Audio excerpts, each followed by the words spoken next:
러시아의 우크라이나 침공으로 시작된 두 나라의 전쟁은 100일을 넘겼는데요. 우크라이나 전쟁을 일으킨 러시아가 전 세계적으로 비탄받고 있는 가운데 현재까지 3만 5천 명이 넘는 병력을 잃었으며 막대한 손실을 복구할 여력이 없어 곧 내부적으로 붕괴될 수 있다는 주장이 나왔습니다. 이 주장은 영국 정보기관 및 정부로부터 제기되었는데요. 영국의 일간지 데일리 미러는 영국 고위 분석가가 작성한 러시아 침공 비밀 분석 보고서를 인용해 러시아군은 현재 병력 손실이 크며 앞으로 얼마 가지도 못해서 붕괴할 수 있다고 보도했습니다.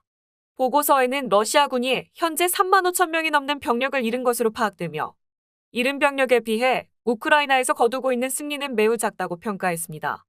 현재 러시아군은 돈바스에서 완벽한 승리를 거두지 못하고 있으며 하루에 고작 1km 남짓 진격하고 있는 것으로 알려졌는데요. 세계 1차 대전 당시에나 있을 법한 소모적인 보병 공격을 반복하며 힘겹게 전쟁을 이어가고 있습니다. 보고서는 푸틴의 피해 희생은 그의 부대에겐 너무 과한 것일 수 있다고 평가했는데요. 또한 푸틴 대통령은 지금까지 러시아 대중으로부터 중대한 실패를 아주 잘 숨겨왔고 그 책임을 체포된 장교들에게 책임을 전파하고 있는 것으로 알려졌습니다. 보고서에서는 국민들은 허위 정보를 믿고 있다고 말했는데요. 러시아 내부에서 얼마나 많은 언론 통제가 있는지 알 수 있는 부분입니다. 하지만 러시아 밖에서는 자신의 조국을 부끄러워하는 러시아 국민들의 모습을 볼 수 있는데요.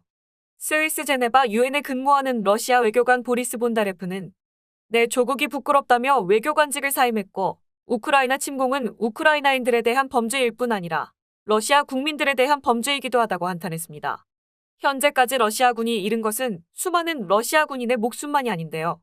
우크라이나군 최근 추산에 따르면 전쟁 이후 전투기 210여 대, 헬리콥터는 200여 대, 탱크 1,400여 대를 잃었으며 러시아 군용 차량은 셀 수 없이 파괴된 것으로 파악된다고 발표했습니다.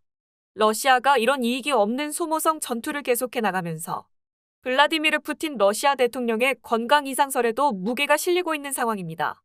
전문가들은 현재의 시점에 이런 소모성 전투를 이어가는 이유도 없을 뿐더러 계속해서 이런 전투만 고집하는 이유가 푸틴 대통령의 인지 능력에 문제가 있는 것이라고밖에 생각할 수 없다는 것인데요.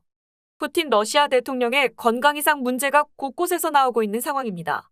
현 시점에 이런 소모성 전투로 인해 중하급 장교들 사이에서 큰 불만이 쌓여가는 중인데요. 중하급 장교들이 이번 전투 중에 많은 희생이 있었고 그에 따른 장교들의 업무 비중도 증가하게 되면서 지휘관 부족으로 인한 소대의 사기 저하와 규율 유지가 어려운 상황으로 알려졌습니다. 이런 일들이 더 쌓인다면 푸틴 러시아 대통령의 군대의 통솔력도 저하되어 군대의 전투 능력 상실으로 이어질 것으로 보입니다. 푸틴은 지금 막다른 지경에 몰렸다고 할 수 있겠는데요. 그는 전쟁을 중단할 수도 없으며 그렇다고 승리를 거둘 수도 없어 보이기 때문이죠. 만약 전쟁을 중단하게 된다면 푸틴 스스로가 러시아는 세계 군사 강대국이 아니라는 것을 인정하는 일이 되기 때문입니다. 언제까지 이런 전쟁으로 많은 국민들이 피해를 봐야 하며 얼마나 많은 군인들이 자신의 의지와는 상관없이 끌려나와 희생을 해야 하는지 모르겠습니다. 국민은 나라의 주인이지 정치인들의 정치 희생양이 되어서는 안 되겠습니다. 오늘의 뉴스는 여기까지입니다. 내일 더 좋은 뉴스로 찾아뵙겠습니다. 감사합니다.